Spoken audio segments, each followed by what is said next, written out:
فرماتا ہے کہ بے شک آپ اے رسول خدا منذر ہیں، تنبیہ کرنے والے ہیں، اور ہر قوم کے لیے ایک ہادی قرار دیا ہے۔ ہم وہ قوم ہیں جس کا رسول بھی اسی قوم کا ہے، دین لانے والا بھی اسی قوم سے تعلق رکھتا ہے، اور دین کو بچانے والا بھی اسی قوم سے تعلق رکھتا ہے۔ اس حوالے سے کہ اس دین کو لانے کے بعد اس دین کو بچانے کے لیے جتنی قربانیاں اہل بیت نے دیں اور اہل بیت کے ماننے والوں نے دی، اس کی نظیر، اس کی مثال، یا اس کی مثال نہیں، کوئی اردو میں جسے ہم مثال کہتے ہیں، کوئی نمونہ، کوئی اگزامپل بھی نہیں ملتا کسی اور فرقے کی طرف سے، کسی اور قبیلے کی طرف سے، کسی اور قوم کی طرف سے، کہ وہ اسلام کو بچانے کے لیے کسی بھی قسم کی کوئی قربانی دے۔ یہ ہم ہیں جو قربانی دیے چلے آ رہے ہیں تاکہ یہ اسلام بچا رہے۔ صلوات پڑھ دیجئے محمد علیہ۔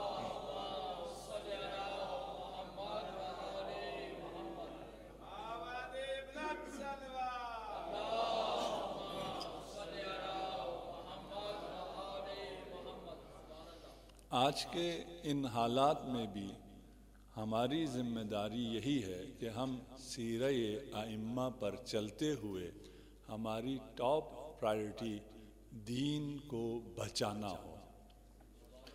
دین کو بچانے کے لیے رسالت مآب کے لائے ہوئے اس آئین کو بچانے کے لیے امت کا بچنا ضروری ہے، کہ امت کا شیرازہ نہ بکھرے، امت میں اتحاد اور اتفاق قائم رہے اور اسلام باقی رہے۔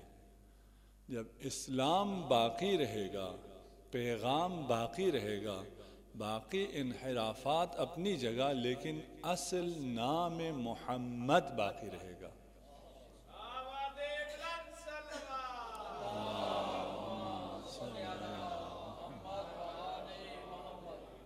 امیر المؤمنین کی قربانیوں کی وجہ سے جب یہ نام باقی رہا، تبھی تو امام سجاد کو یہ موقع ملا کہ جب آذان دی گئی دربار شام میں، اور جب مؤذن پہنچا اشہد ان محمدً رسول اللہ، کہ سوال فرمائے اے یزید یہ محمد تیرا جد ہے یا میرا جد؟ یہ نام آذانوں میں بلند رہے۔ اب اس آذان میں کچھ جملے حذف کر لیں، کچھ جملے بڑھا لیں، اس سے فرق نہیں پڑتا، اصل نام باقی رہنا چاہیے۔ اگر نام باقی رہے تو آپ کی حجت قائم رہتی ہے، کیونکہ آپ حق پر ہیں، حق کی حجت باقی رہتی ہے، قائم رہتی ہے۔ اسے قائم رکھنے کے لیے اسلام کا نام باقی رکھنا ضروری ہے۔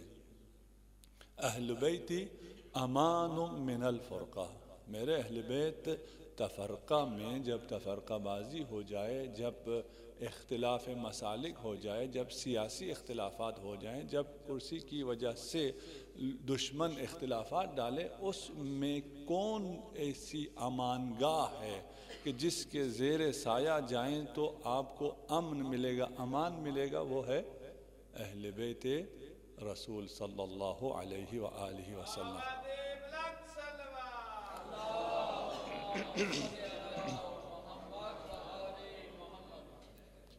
جو قربانی امیر المؤمنین نے دی رحلت رسالت مآب کے بعد، اور اسلام باقی رہا، ایک انتہائی عظیم قربانی ہے۔ شجاعت علی اس میں نہیں ہے کہ وہ تلوار اٹھاتا اور اپنا حق زور سے لے لیتا اور اسلام باقی نہ رہتا۔ شجاع شخص وہ ہے جو اپنی ہر چیز قربان کر سکتا ہو اپنے ہدف کے لیے۔ یہ علی کی شجاعت ہے کہ اس نے اپنی تلوار کی شجاعت کی قربانی دی، وَإِلَّا وہی بازو علی تھا، وہی ذوالفقار۔ اس کے مقابلے میں بڑے بڑے پہلوان تھے، اب تو یہ سارے کیسے لوگ سامنے تھے آپ کے علم میں ہے، لیکن 25 سال تک خاموشی اختیار کی، حزب اختلاف میں بیٹھے، خاموش رہے کہ امت کا شیرازہ نہ بکھرنے پائے۔ 25 سال گزرنے کے بعد جب تمام امت نے محسوس کیا کہ خلافت اگر اس کے حقدار کو نہ پہنچے تو یہ امت باقی نہیں رہ سکتی، اور حکومت علی ابن ابی طالب کو ملی، آپ کے مخالفین 25 سال حکومت کرنے کے بعد جب ایک دن علی کو حکومت ملتی ہے، ان میں سے ایک شخص ایک لمحے کے لیے بھی صبر نہیں کر سکا، وہ اپنی ماؤں کو لے کر میدان میں نکل آئے۔ اگر اس وقت رحلت کے فوراً بعد علی کو حکومت ملتی تو پھر باقی منافقین کا کیا عالم ہوتا، ان کو ابھی تو کچھ ملا ہی نہیں تھا، اور وہ کتنے مایوس ہوتے، اور اسلام کا کیا حال ہوتا۔ اسلام کو بچانا ہماری ذمہ داری ہے۔ اسلام کو بچانے کے لیے جو چیز انتہائی اہم ہے، مخصوصاً آج کل کے حالات میں بھی، وہ امن ہے، امان ہے۔ مسلمانوں کو امن چاہیے، تشیع کو امن چاہیے، شیعوں کو امن چاہیے۔ ہم ناامنی پھیلانے والوں میں نہیں ہیں، دہشت گردی کرنے والوں میں نہیں ہیں۔ دہشت گردی ناامنی میں ہمارا مفاد نہیں ہے، نہ شیعہ کا مفاد ہے، نہ تشیع کا مفاد ہے۔ شیعہ ہم لوگ ہیں، افراد، تشیع مکتب کو کہتے ہیں۔ ہمارے ہاں تشیع غلط استعمال ہے، اہل تشیع کہتے ہیں، اہل تشیع کوئی لفظ نہیں ہے، اور ایک غلط لفظ ہے، تشیع لفظ ہے، اہل تشیع۔ تو تشیع جو مکتب تشیع ہے، اسے بھی امن اور امان کی ضرورت ہے، اور جو افراد شیعہ ہیں انہیں بھی امن اور امان کی ضرورت ہے۔ افراد کو امن کی ضرورت ہے، وہ تو مشخص ہے، معلوم ہے کہ ہر شیعہ، ہر مومن کی جان اس کائنات میں قیمتی ترین چیز ہے۔ ہمارا کوئی عمل جس سے کسی مومن کو کوئی جانی نقصان پہنچے، کوئی مالی نقصان پہنچے، یہ جائز نہیں ہے۔ جس نے ایک نفس کو زندہ کیا، اس نے تمام انسانیت کو زندہ کیا۔ جس نے ایک نفس کو مارا، اس نے تمام انسانیت کو مارا۔ تمام انسانیت، یہی مومن کی جان ہے۔ اس مومن کی جان کی، اس مومن کی عزت کا احترام اسلام میں کعبے سے زیادہ ہے۔ ہمارے ہاں کعبے سے زیادہ محترم کوئی اور چیز نہیں ہے، لیکن اگر اسلام کے جو قوانین ہیں، احکام ہیں، اس کی نگاہ سے دیکھیں تو آپ کا احترام کعبے کے احترام سے زیادہ ہے۔ یہ مومن کی قدر و قیمت ہے۔ اس مومن کی قدر و قیمت کی وجہ سے تشیع میں شیعہ کا مفاد اس میں ہے کہ امن و امان رہے، اضطراب اور جنگ نہ ہو۔ یہ ہو گیا فرد، افراد کا مفاد۔ مکتب کا مفاد بھی اس میں ہے کہ ہم امن و امان میں رہیں۔ کیوں؟ اس لیے کہ آپ کے مکتب کے پاس منطق ہے، لاجک ہے، استدلال ہے، حقانیت ہے۔ جب تک لڑائی نہیں ہے، سکون ہے، آرامش ہے، امن ہے، استدلال کی حکمرانی ہے، منطق کی حکمرانی ہے، حق کی حکمرانی ہے۔ لیکن اگر اضطراب آ جائے، جنگ آ جائے، جہالت آ جائے، اندھیرا آ جائے، تو پھر حق و باطل میں تشخیص ممکن نہیں رہتی، کیونکہ حقانیت ہمارے ساتھ ہے، تشیع کے ساتھ ہے۔ اس لیے تشیع کے مفاد میں ہے کہ امن و امان برقرار رہے۔ امن و امان اگر برقرار رہتا ہے تو آج کل جو دنیا میں ہو رہا ہے اس کا ہم لوگوں کو، عام لوگوں کو علم نہیں ہے۔ اس صدی میں ایک تبدیلی آئی اور وہ تبدیلی یہ ذرائع ابلاغ کا اور مخصوصاً جو سیٹلائٹ میڈیا ہے اس کا عام ہونا تھا۔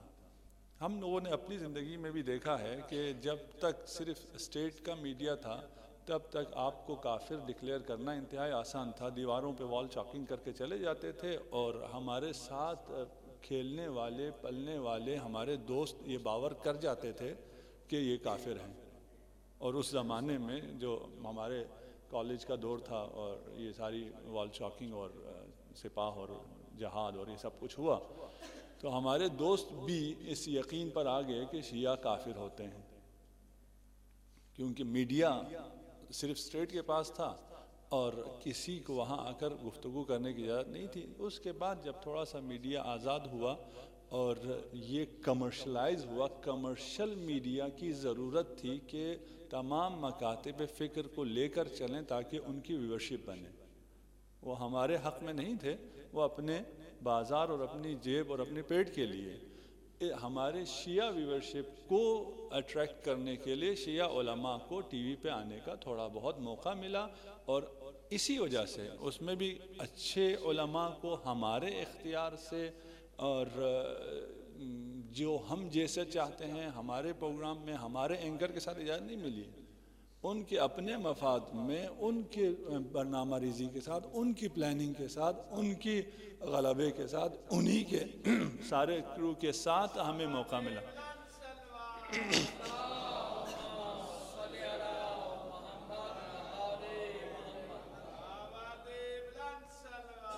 اللہم صل علی محمد وآل محمد۔ اس موقع سے ہمارے برصغیر میں کتنی تبدیلی آئی اور کیا ہوا وہ آپ جانتے ہیں۔ میں آپ کو صرف عرب دنیا کی مثال دیتا ہوں۔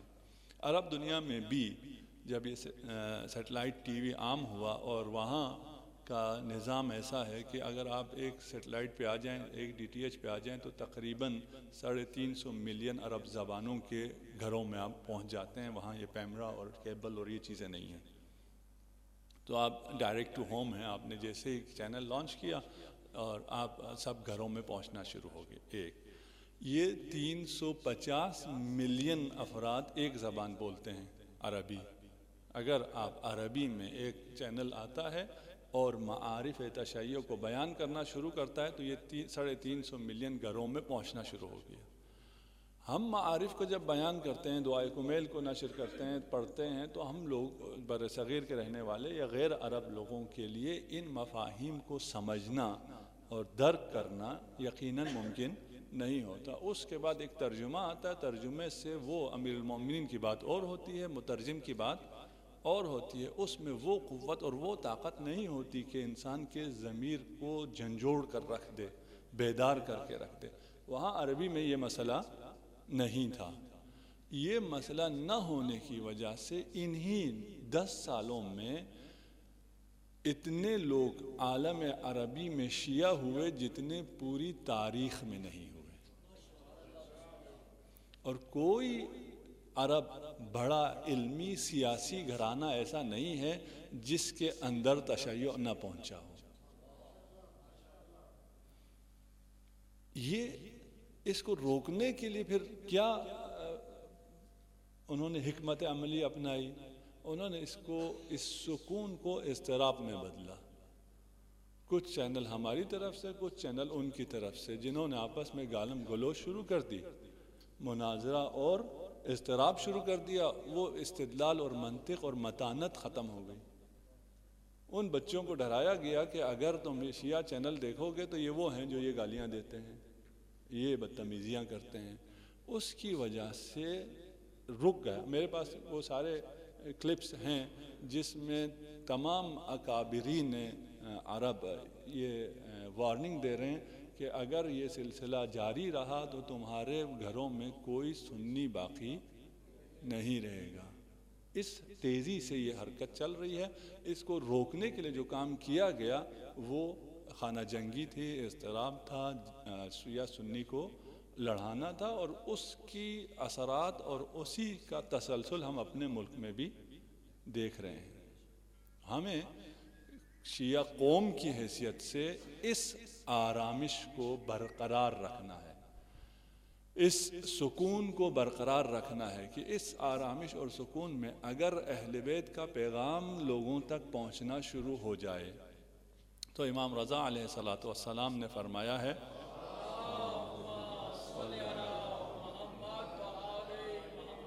فَإِنَّ النَّاسَ لَوْ عَلِمُوا مَحَاسِنَ كَلَامِنَا لَاتَّبَعُونَا، تمہیں کچھ بھی نہیں کرنا، لوگوں تک ہمارے کلام کی اچھائیوں کو، محاسن کو پہنچاؤ، لوگ خود بخود ہماری پیروی کرتے چلے جائیں گے۔ اس کا عملی نمونہ ہم نے اپنی آنکھوں سے دیکھا ہے۔ اس کو روکنے کے لیے ہم نے کہا اضطراب پھیلانا ہے، خانہ جنگی پھیلانا ہے، جنگ کرنا ہے، گالی دینا ہے، مناظرہ، غیر علمی مناظرہ، جدل جسے کہتے ہیں، جدل کرنا ہے۔ جدل اور غیر علمی مناظرے میں جس کی زبان زیادہ چرب ہوتی ہے، جو زیادہ گالی دیتا ہے وہ جیتتا ہے۔ جب گالیوں کا مقابلہ ہو تو پھر آپ کی جیت نہیں ہے۔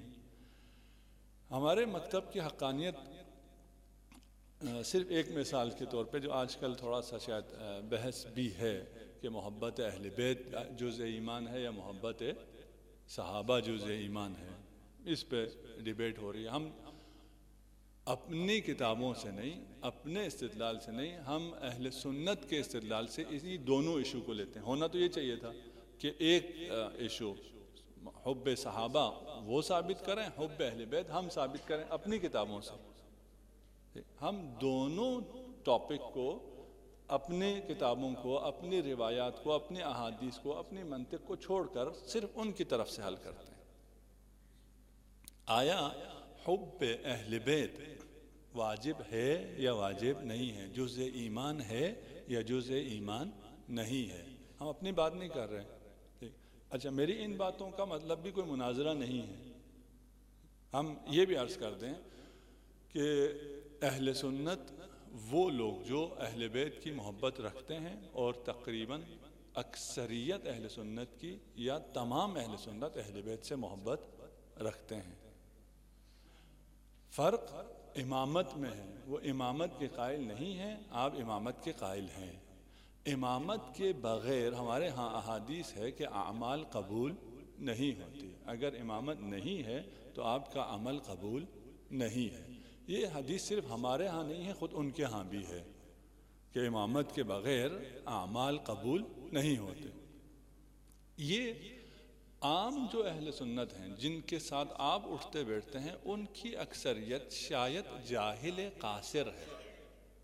جاہل قاصر ہوتا ہے اور جاہل مقصر۔ جاہل قاصر کا مطلب یہ ہے کہ اسے علم نہیں ہوا۔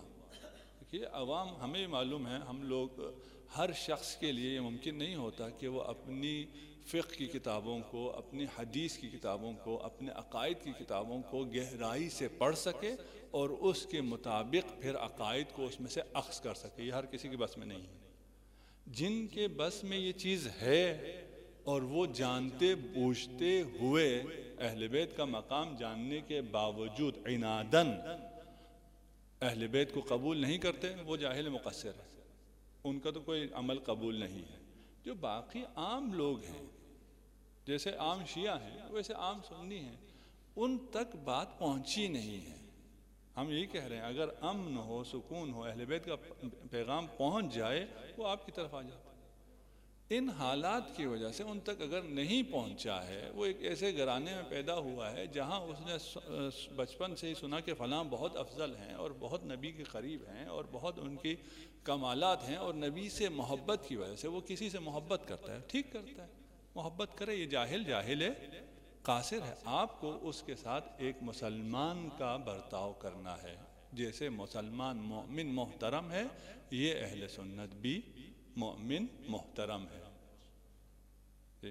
یہ معلوم نہیں کنفیوژن اس میں کریٹ نہ ہو جائے۔ اگر کسی کو کوئی مسئلہ ہے تو ہم اسے کل مزید بھی کھول سکتے ہیں اور زیادہ تشریحاً بھی بیان کر سکتے ہیں۔ یہ صرف اس لیے بیان کیا کہ ہم جو بات کر رہے ہیں اس سے مقصود یہ نہیں ہے کہ ہم زبانی تو کہیں امن ہونا چاہیے اور پھر خود مناظرہ شروع کر دیں۔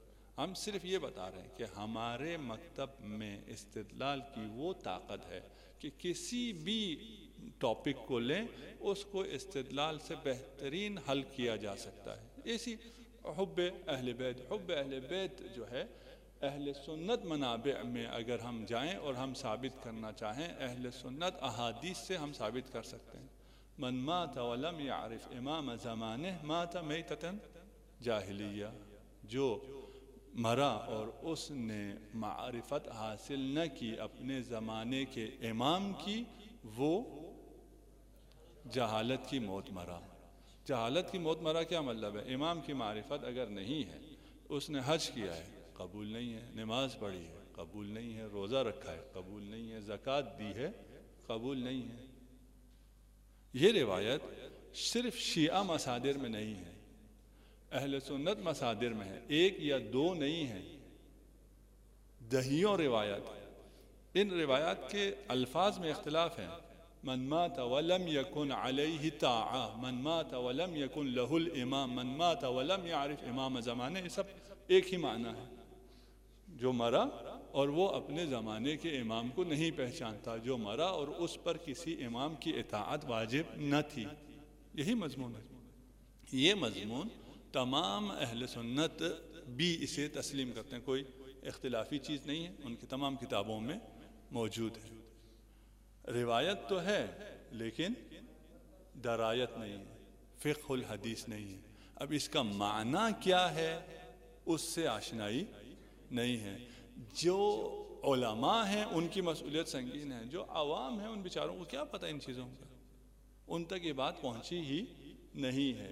من مات ولم یعرف امام زمانے، جو مرا اہل سنت منابع سے، جو مرا اور امام کی معرفت نہیں رکھتا ہے، بس امام کی معرفت رکھنا واجب ہوا۔ جس کی معرفت رکھنا واجب ہو وہ اصول دین میں سے ہے یا فروع دین میں سے؟ جس کی معرفت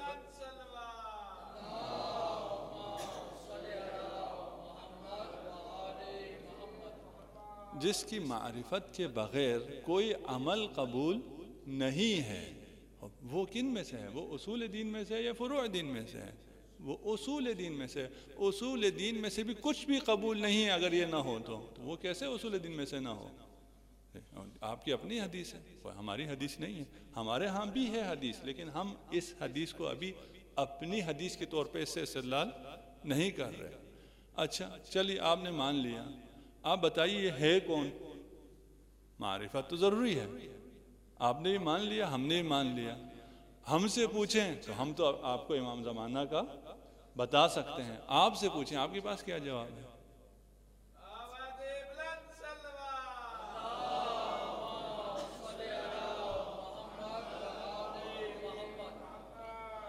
اور آخری امام کے لیے وہ ہم سے بہت قریب ہیں، کیونکہ آخری امام کے لیے جب وہ ہم سے بہت قریب ہیں اور اس میں امامت کی تمام شرائط کو مانتے ہیں، تسلیم کرتے ہیں، اگر آخری امام میں امام کے سارے شرائط ہونے چاہیے تو پہلے امام میں نہیں ہونے چاہیے۔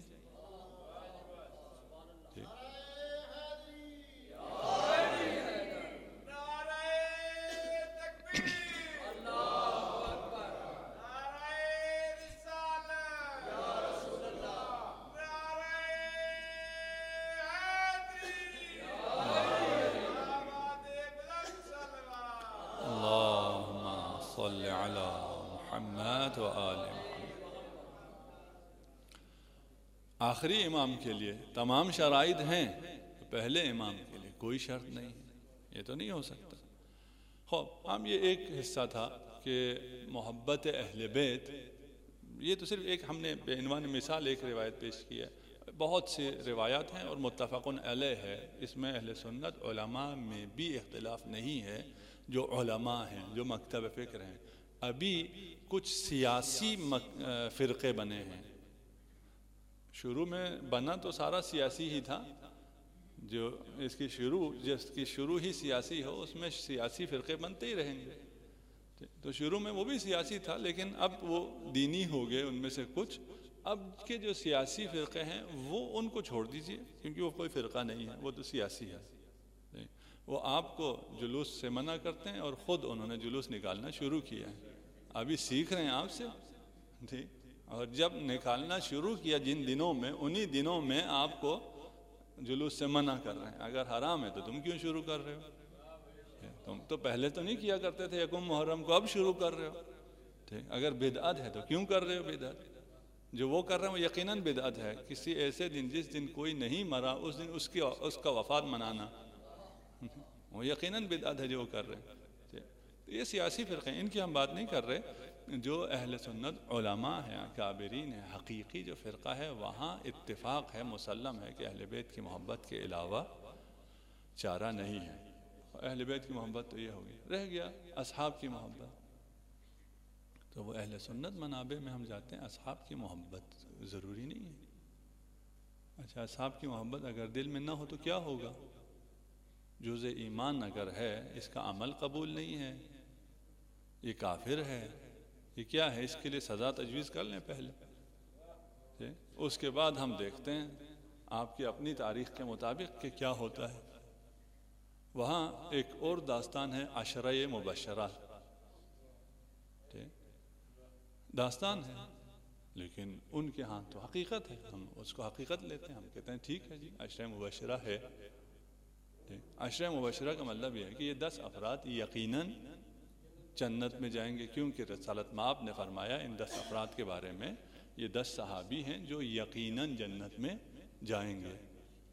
اچھا، اب ان 10 صحابی میں سے اگر کوئی آپس میں مشکل ہو، ایک دوسرے سے بغض رکھے، انہی 10 میں سے، باقی 1,00,000 صحابہ کی بات نہیں کر رہے، ٹھیک، یا ان میں سے کہ یہ منافق تھا، یہ صحابہ نہیں تھا، یہ کیا تھا، انہی 10 کی بات کر رہے ہیں جو یقیناً جنتی ہیں آپ کے مطابق. انہی عشرہ مبشرہ میں سے اگر آپس میں یہ بغض رکھتے ہوں، عداوت رکھتے ہوں، محبت نہ رکھتے ہوں، ان کے لیے کیا حکم صادر کریں گے؟ یہ بغض رکھتے ہوں، عداوت رکھتے ہوں، پھر بھی دونوں جنتی ہیں. یہ دونوں عشرہ مبشرہ میں موجود افراد نہ فقط بغض رکھتے تھے، عداوت رکھتے تھے، دشمنی رکھتے تھے، ان میں سے ایک نے دوسرے کو قتل کیا ہے. ایک قاتل ہے اور ایک مقتول. اب یہ قاتل اور مقتول دونوں کہاں ہیں؟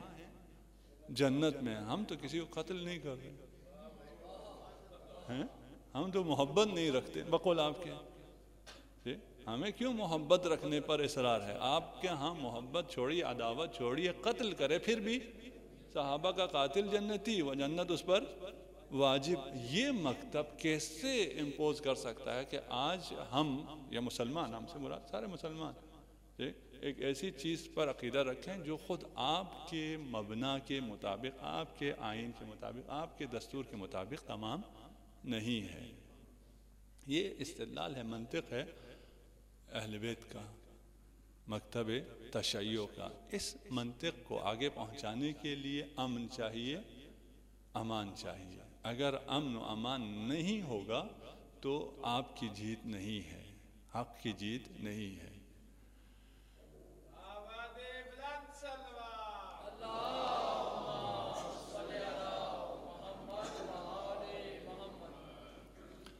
اور رسالت مآب کی رحلت کے بعد سے جب تک یہ دہشت گردی رہی، استبداد رہا، امن نہیں رہا اور دہشت گردی رہی، تب تک عالم اسلام میں نہ کوئی محدث پیدا ہوا، نہ کوئی مفسر پیدا ہوا، نہ کوئی امام پیدا ہوا، نہ کوئی فقیہ پیدا ہوا، کہیں بھی پورے عالم اسلام میں.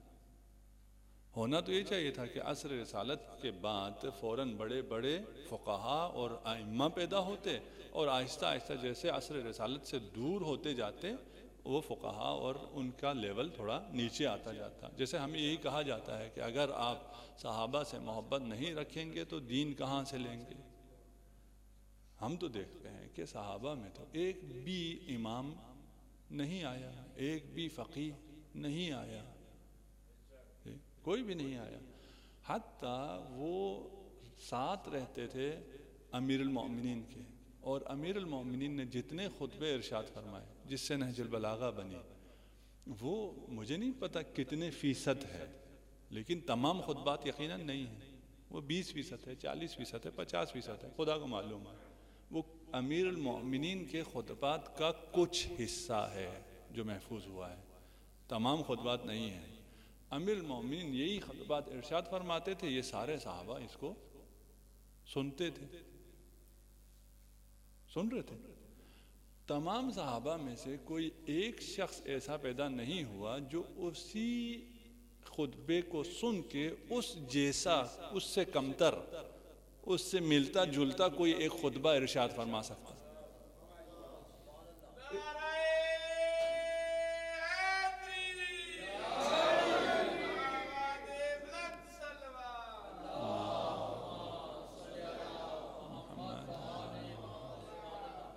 معجزہ ہے یہ، اتنا ہی اگر انسان سمجھ جائے ٹھیک کہ بھائی سنا تھا، وہ سننے کے بعد جیسے قرآن نے چیلنج کیا تھا کہ ایک سورہ لا کے دکھا دیں، اور نہیں لا سکے، ہم ویسی سوچنے کے لیے بیٹھتے ہیں، ہم کہتے ہیں کیا مطلب تھا اِنَّا أَعْطَيْنَاكَ الْكَوْثَرَ، اس کو عربی کو تھوڑا سا آگے پیچھے کر کے اسی جیسا کوئی جملہ کوئی اور بنا کے کیوں نہیں لایا؟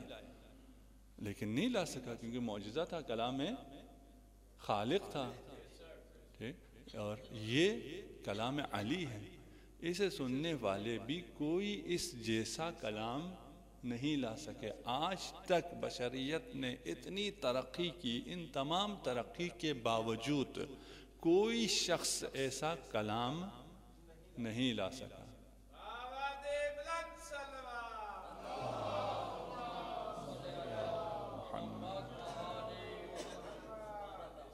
اور جب کوئی یوم منایا گیا، اسی سال کے ایکسپریس کا ایڈیشن ہے، اور اس میں انہوں نے اقوال چھاپے، جب یوم منائیں گے، صفحہ اسپیشل ایڈیشن آپ پرنٹ کریں گے تو کچھ تو لکھنا ہوگا، تو انہوں نے اقوال لکھے اور کسی سے منسوب کیا، بعد میں مومنین نے متوجہ کیا، اخبار کو لکھا کہ یہ تو امیر المومنین کے اقوال ہیں، آپ نے کیوں کسی سے منسوب کر دیا؟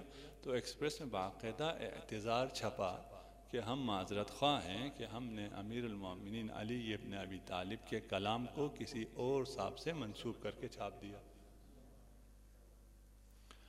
تو جس مکتب میں یہ طاقت ہے، یہ خوبصورتی ہے، اس مکتب کو امن اور امان کی ضرورت ہے۔ اور امام رضا علیہ السلام کا ارشاد ہے،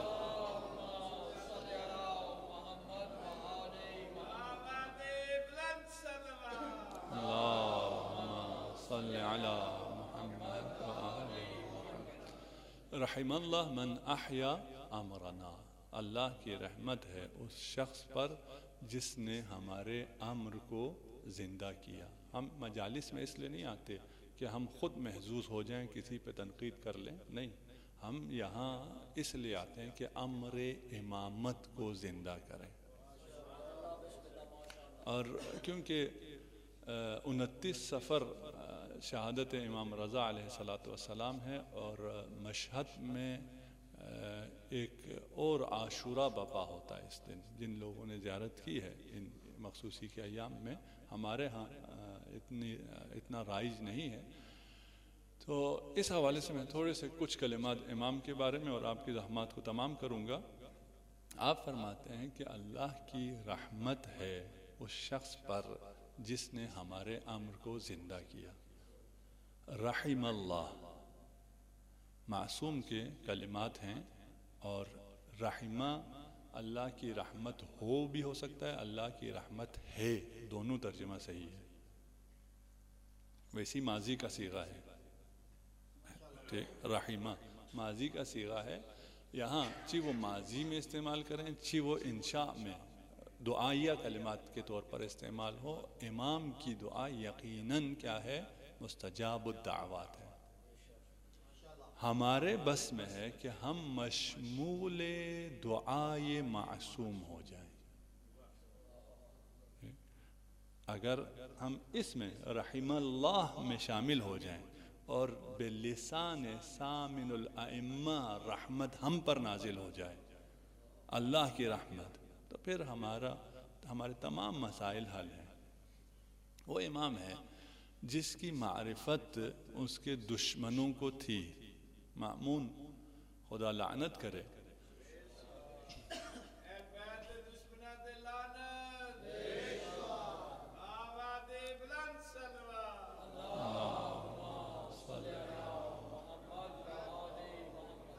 جب امام کی شہادت ہوتی ہے تو اسی توس میں بیٹھ کر وہ خود امام پر گریہ کرتا ہے، لوگوں کو جن کو راز معلوم تھا انہوں نے کہا یار خود مارا خود پھر آنسو بھی بہا رہے. کہا تمہیں نہیں معلوم کہ جو شخص اس دنیا سے گیا ہے وہ کیا عظیم ہستی تھی.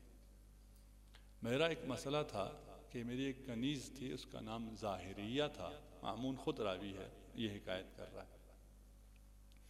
اور وہ کیونکہ انتہائی خوبصورت تھی، میری خواہش تھی کہ اس سے میری اولاد ہو. وہ حاملہ ہوتی تھی لیکن حمل ٹھہرتا نہیں تھا. میں ایک دن امام کی خدمت میں حاضر ہوا اور میں نے کہا کہ آپ وارث علم اہل بیت ہیں، آپ دعا کیجئے کہ میری اس کنیز سے اولاد ہو جائے. جواب میں امام نے فرمایا تلیدو، تمہاری اولاد ہوگی. یہی معصوم ہیں جو فرما رہے ہیں رحم اللہ.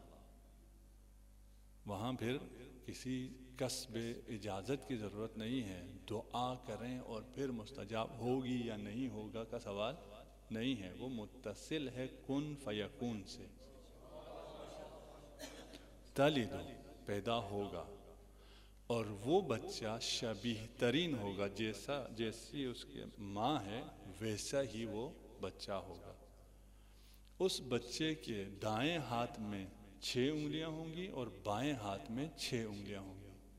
ابھی تو درخواست ہوئی ہے دعا کی اور یہ ساری خبریں دینا شروع کر دی. پیدا بھی ہوگا اور وہ بھی ایک ایسی خاتون ہے جس کا حمل ٹھہرتا ہی نہیں ہے، بار بار گر جاتا ہے. اس دفعہ پیدا ہوگا، کس کے شبیہ ہوگا وہ بھی فرما دیا. اور اس کے دائیں ہاتھ میں 1 انگلی زیادہ ہوگی اور بائیں پاؤں میں 1 انگلی زیادہ ہوگی. پھر فرمایا یہ جب انگلی زیادہ ہوتی ہے، چھٹی انگلی اکثر مرسلہ ہوتی ہے، بے جان ہوتی ہے، ایسی گوشت کا لوتھڑا سا ہوتا ہے. یہ انگلی بے جان نہیں ہوگی بلکہ باقی انگلیوں کی طرح ہوگی. امام نے یہ فرمایا اور اس کے ٹھیک 9 مہینے بعد میرے گھر بچہ پیدا ہوا انہی اوصاف کے ساتھ جو امام نے فرمایا تھا. یہ جب دشمن درخواست کرے اس کے لیے دعا کریں تو امام کی دعا قبول ہوتی ہے، مستجاب الدعوات ہے. خود امام رضا علیہ السلام سے کسی نے پوچھا کہ امام کی کیا نشانی ہے؟ کہا امام وہ ہے جو مستجاب الدعوات ہو، جو دعا کرے تو اس کی دعا قبول ہو جائے.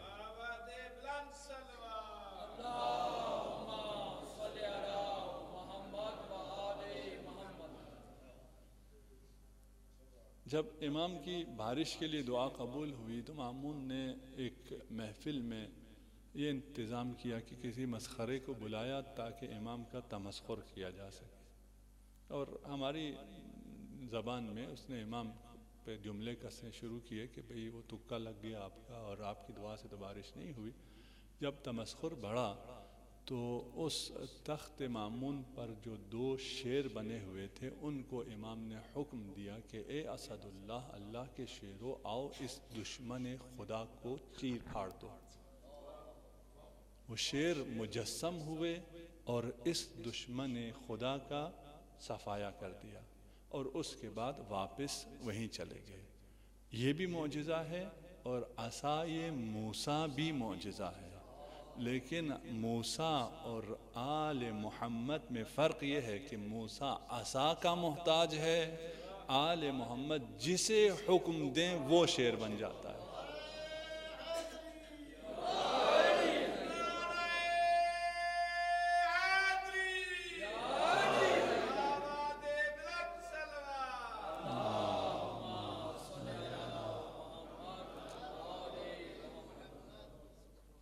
اور ایسا اکسیر ہے یہ امام اور مخصوصاً امام رضا علیہ السلام، کیونکہ بہت لوگ ہیں جو باقی ائمہ کو مانتے ہیں، آپ کو کوفہ میں نظر آتے ہیں، کربلا میں نظر آتے ہیں، نجف میں نظر آتے ہیں، لیکن مشہد میں نظر نہیں آتے. مشہد میں آنے والے خالص شیعہ ہوتے ہیں. اس حوالے سے ایک ایسا اکسیر ہے.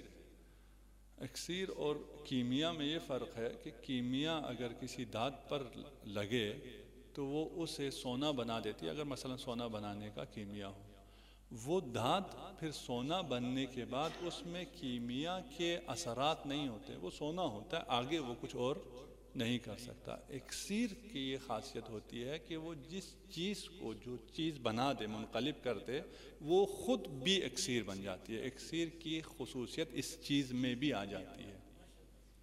امام علیہ السلام وہ اکسیر ہیں کہ ان کی خاصیت اور ان کی فضیلت اور ان کا شفا دینا ان کی ذریح میں بھی منتقل ہے۔ جو روح ذریح ائمہ سے مس ہو، اس روح کا ثواب، اس شخص کا ثواب روایات کے مطابق شہدائے بدر کا ثواب ہے۔ میں نے روح کی تعبیر کی ہے، روایات میں روح نہیں ہے، روایات میں زائر ہے کہ جو شخص زیارت کرے۔ شخص بدن سے تعبیر نہیں ہے، شخص بدن نہیں ہے۔ میرا ہاتھ اگر ذریح تک پہنچے تو میں امام تک نہیں پہنچا، میں نے امام کی زیارت نہیں کی۔ اگر میری روح ساتھ نہیں ہے، میرا ہاتھ تو نہیں ہے۔ بہت سے لوگ ہیں جن کا ہاتھ ذریح تک پہنچتا ہے لیکن ان کی روح ذریح تک نہیں پہنچتی، وہ تو ظاہر نہیں ہے، اس کا مقام پھر شہدائے بدر کا مقام نہیں ہے۔ لیکن جو زائر ہے، وہ زائر کون ہے؟ جس کی روح مس کرے ذریح کو، اس کی روح بھی اکسیر ہو جاتی ہے۔ مثال دوں، ہمارے استاد ہیں، انہوں نے خود سنا ہے اور انہوں نے نقل کیا ہمارے لیے، میں آپ کی خدمت میں عرض کر دوں۔ شیخ حبیب اللہ گلپیگانی ایک عالم دین تھے، مشہد میں ہوا کرتے تھے۔ وہ مریض ہوتے ہیں اور بستر علالت پہ پڑ جاتے ہیں، ڈاکٹر بھی جواب دے دیتے ہیں، ڈاکٹر کہتے ہیں کہ اب علاج ممکن نہیں ہے اور نا امید ہو جاتے ہیں۔ جب نا امید ہوتا ہے تو وہ ذریح کی طرف، حرم کی طرف رخ کرتا ہے اور امام سے شفا طلب کرتا ہے اور کہتا ہے، اے امام، میں وہ شخص ہوں جو 40 سال تک جو سب سے پہلا شخص حرم میں داخل ہوا وہ میں ہوں۔ یہ آج کل تو حرم 24 گھنٹہ کھلا رہتا ہے، اس زمانے میں 24 گھنٹہ تو نہیں کھلا رہتا تھا، رات کو بند ہو جایا کرتا تھا۔ یہ رات کو نماز تہجد ادا کرتا تھا دروازے پر 40 سال تک، کہ جیسے ہی دروازہ کھلے پہلا شخص جو حرم میں داخل ہو وہ شیخ حبیب اللہ گلپیگانی ہو۔ کہا مجھ میں جو بساط تھی، اپنی بساط کے مطابق میں نے یہ کیا، اب تیرا کرم ہے، مجھے شفا کی ضرورت ہے، مجھے شفا ہو۔ غنودی آئی، بے ہوش ہوا، عالم خواب میں کہتے ہیں میں نے امام کو دیکھا، ایک بستان تھا، گلستان تھا، اس گلستان میں امام ایک تخت پر تشریف رکھتے تھے اور امام کے ہاتھ میں ایک پھول تھا، وہ پھول شیخ حبیب اللہ گلپیگانی کے ہاتھ پر رکھ دیا۔ یہ ہاتھ میں جیسے ہی پھول آیا، یہ عالم خواب سے بیدار ہوتا ہے، دیکھتا ہے کہ مرض برطرف ہو چکا ہے، اب یہ مریض نہیں ہے، یہ اکسیر ہے۔ جو پھول تک آیا تو وہ پھول بھی اکسیر ہو گیا کہ یہ پھول جب شیخ حبیب اللہ کے ہاتھ میں آیا تو اس پھول نے بھی وہی تاثیر تھی جو دست امام میں تھی۔ اس کے بعد جو بھی لا علاج مرض ہو، جو بھی مریض ہو، اس کو شیخ حبیب اللہ کے پاس لایا جاتا تھا، وہ ایک ہاتھ پھیرتے تھے، وہ مریض ٹھیک ہو جاتا ہے۔ یہ آج کل کی، یہ 40-50 سال پہلے کی داستان ہے اور ایک عرصہ تک یہ سلسلہ رہا اور پھر آہستہ آہستہ یہ کرامت ختم ہونا شروع ہوئی۔ پھر جب پوچھا گیا تو کہا شاید کیونکہ یہ ہاتھ میں نے اہل معاصی سے بھی، مختلف لوگوں سے ملاتا رہا، شاید اس کی وجہ سے وہ تاثیر کم ہوتی گئی۔ یہ امام ہیں جو آپ کو دعا دے رہے ہیں، رحم اللہ من احیا امرنا۔ سمجھداری یہ ہے کہ ہم اس دعا میں شامل ہو جائیں۔ پھر راوی نے پوچھا کہ ہم آپ کے امر کو کیسے زندہ کریں؟ کہا کہ ہمارے کلام کو زندہ کرو، ہمارے باتوں کو، ہمارے معارف کو، ہماری تعلیمات کو لوگوں تک پہنچاؤ۔ اگر تم نے لوگوں تک پہنچایا تو لوگ سب کے سب ہماری پیروی کریں گے۔ صلوات پڑھ دیجئے محمد و آل محمد۔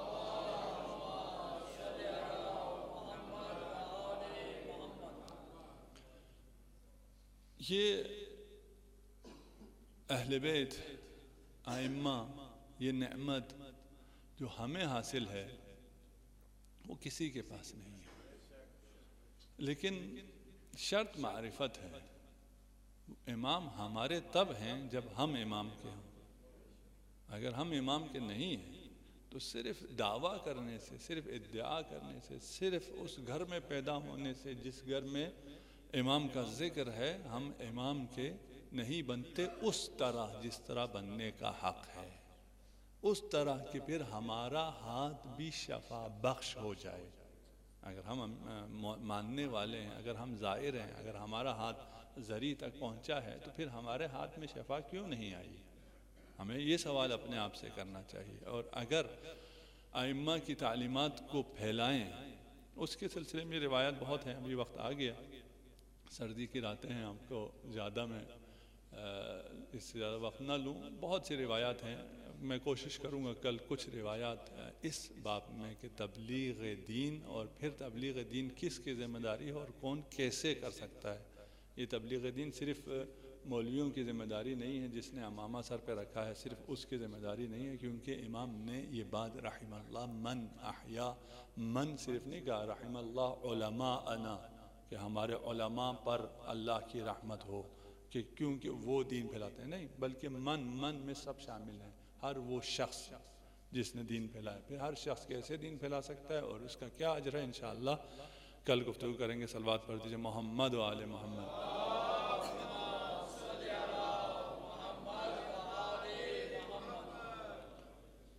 اور جو شفا کربلا میں ملتی ہے، جو شفا نجف سے ملتی ہے، جو شفا مشہد میں ملتی ہے، وہ تو اب ایسا نہیں رہا کہ ہمارا عقیدہ ہو، اب تو یہ بات سب نے اپنی آنکھوں سے دیکھ لی ہے۔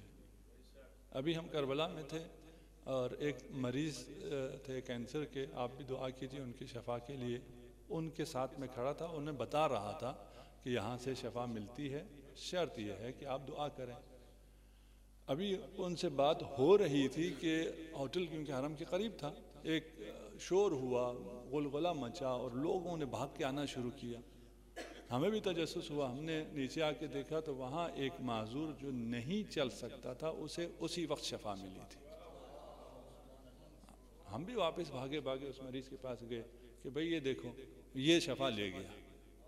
ٹھیک، اب آپ کی ہمت ہے، ہماری بھی ہمت ہے، ہم بھی دعا کرتے ہیں، لیکن اصل شخص خود ہوتا ہے۔ اگر اس کے اپنے اندر نہ ہو تو حضرت نوح بھی اپنے بیٹے کے لیے کچھ نہ کر سکے، کیونکہ اس کے اپنے اندر کچھ نہیں تھا۔ تو اگر ہم اس در سے متمسک ہیں اور ہم یہاں سے زیارت کرتے ہیں، یہاں سے دعائیں کرتے ہیں، تو ہم ایسے ہوں جیسے امام نے فرمایا ہے کہ میرا شیعہ وہ ہے کہ اگر 1 لاکھ 2 لاکھ کی آبادی کا شہر ہے تو اس میں جو سب سے زیادہ پرہیزگار ہے، باورع ہے، با تقویٰ ہے، وہ میرا شیعہ ہے۔